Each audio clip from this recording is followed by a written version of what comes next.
Graças a Deus que você que está me vendo e ouvindo e vai ouvir agora a pregação da palavra, seja abençoado com as bênçãos do Senhor Jesus Cristo.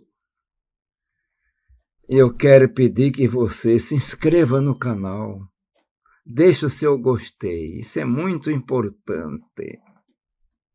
E a palavra que eu tenho para levar até você, para todos que estão me ouvindo neste dia, eu quero focalizar Salmo 68, em versículo 18, depois a Epístola de Paulo aos Efésios. Então vamos no Salmo 68 e 18. Tu subiste ao alto, levaste cativo o cativeiro, e recebeste dons para os homens, até para os rebeldes, para o Senhor Deus habitasse com eles. E agora, vamos lá em Efésios, capítulo 4, e eu quero ler do versículo 8 até o versículo 10. Pelo que diz, subindo ao alto, levou cativo o cativeiro, e deu dons para os homens. Ora isto, ele subiu, que é senão que também antes tinha descido às partes mais baixas da terra. Aquele que desceu é também o mesmo que subiu acima de todos os céus para cumprir todas as coisas. Meus irmãos, uma palavra muito maravilhosa, poderosa. O Senhor Jesus Cristo, Ele desceu do céu. E Ele desceu pelo poder do Espírito Santo, um milagre, algo sobrenatural que o homem incrédulo não quer entender. Mas nessa descida, ele foi implantado como uma semente pelo Espírito Santo no ventre de Maria. Cresceu, nasceu, viveu entre os homens, porque ele veio para trazer paz, ele veio para trazer reconciliação, e veio para morrer por mim, por você, pela humanidade. Mediante aquela palavra de Deus, no Evangelho de João 3,16. Deus amou o mundo de tal maneira que deu o seu Filho unigênito para que todo aquele que nele crê não pereça, mas tenha a vida eterna. Se você ainda não se entregou para Jesus, você está enquadrado nesta bênção, que Ele morreu por você. É todo aquele que... Então, creia no Senhor.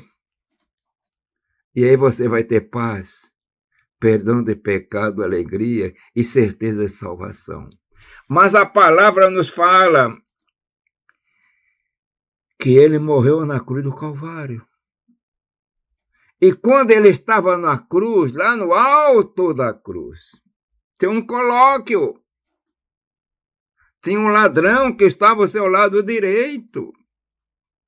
E diz, Senhor, lembra-te de mim quando entrares no teu reino.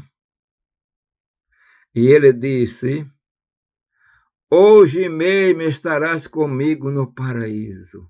Meus irmãos, vamos falar um pouquinho agora deste lugar.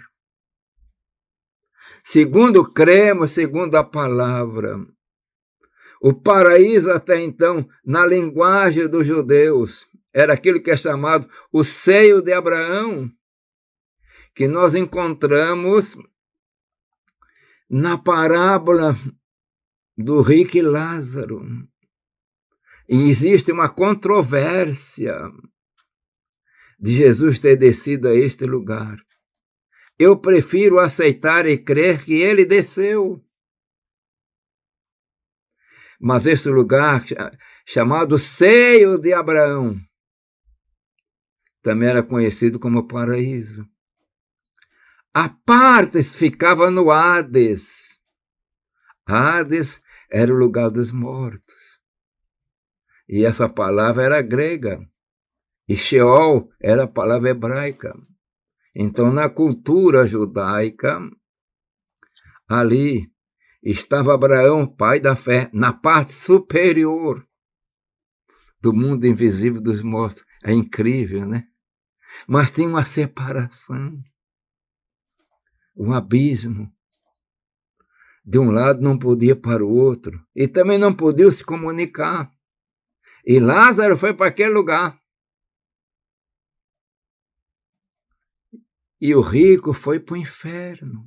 Agora vamos entender essa história com uma parábola. Jesus deu com uma parábola. Ele viu ao longe Lázaro. Não tem comunicação no Hades, meus irmãos. Não tinha. Nós temos que entender, mas está dando uma linguagem para esclarecer, tanto que é uma parábola. Jesus estava falando de vida eterna. Então nós entendemos que quando ele desce aos infernos, que fazia parte daquela doutrina da igreja bem primitiva, chamado Credo dos Apóstolos, quando ele desceu aos infernos. E talvez esta palavra tenha isso, aquele que subiu no alto, levou cativo o cativeiro. Ele não foi lá para pregar para ninguém. Se alguém aproveita aquelas palavras de Pedro que foi pregar alguma coisa, é uma declaração, uma presença. Ali não pode sair, ninguém sai mais salvo.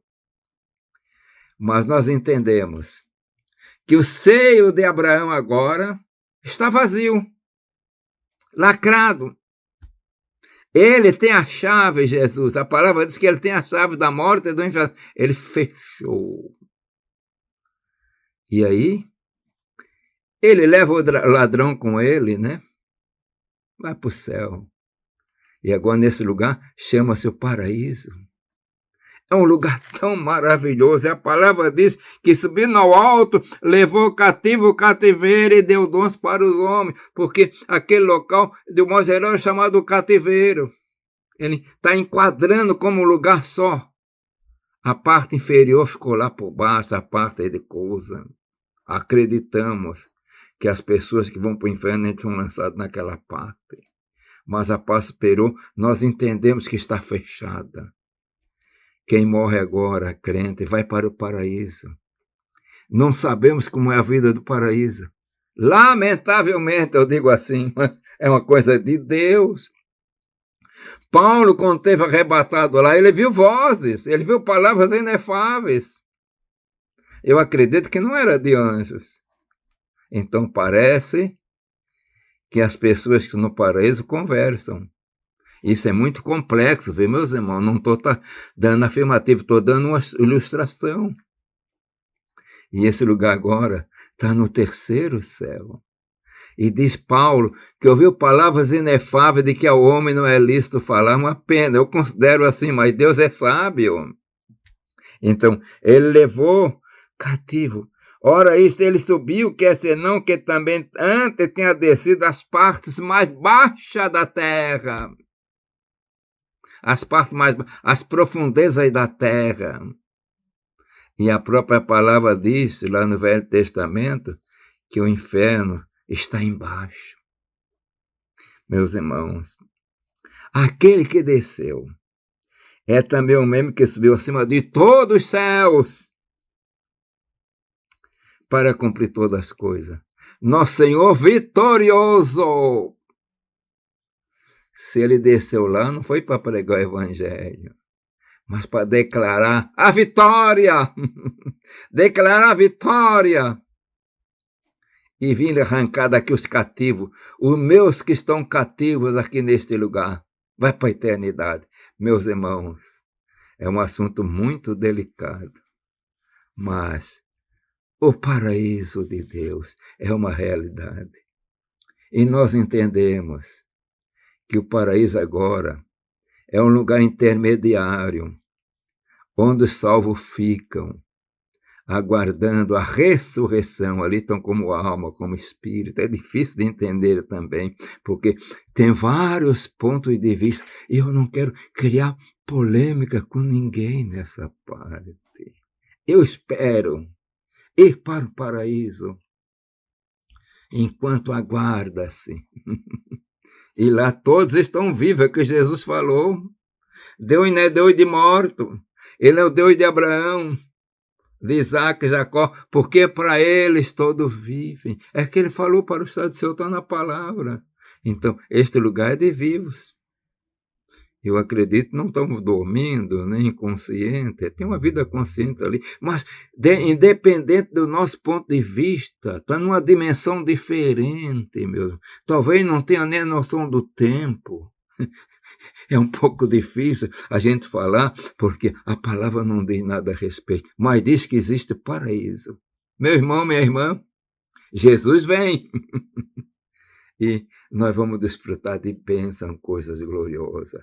O paraíso terrestre foi perdido por causa do pecado, mas o paraíso celestial está a teu alcance pelo poder do sangue de Jesus. Que o Senhor vos abençoe maravilhosamente. E aguarde, almeja, sinta esperança para habitar num lugar de bênção. Paraíso significa lugar de bênção, lugar de paz, o jardim de Deus, a comunhão com Deus. E é muito complexo, muita coisa, que nem tudo é revelado. E nós podemos ficar naquela palavra lá em Deuteronômio, capítulo 29, versículo 29. As coisas reveladas são para nós. E as coisas que Deus não revelou é para Ele e para quem Ele quer revelar. Então, há coisas profundas que Ele não revelou e as pessoas ficam se debatendo. Mas ficamos nessa palavra. Pai eterno, Deus de amor e bondade, abençoa todo o teu servo, aqueles que me ouvem neste dia, Senhor. Alguns me ouvirão, Senhor, de tarde, outros de noite. Momentos que eles vão ligar para ver. Que sejam abençoados e dá esperança para o paraíso, que nós não sabemos bem como é, mas é uma realidade que existe, este lugar de bênção. Pai eterno, eu peço tudo em nome de Jesus. Amém.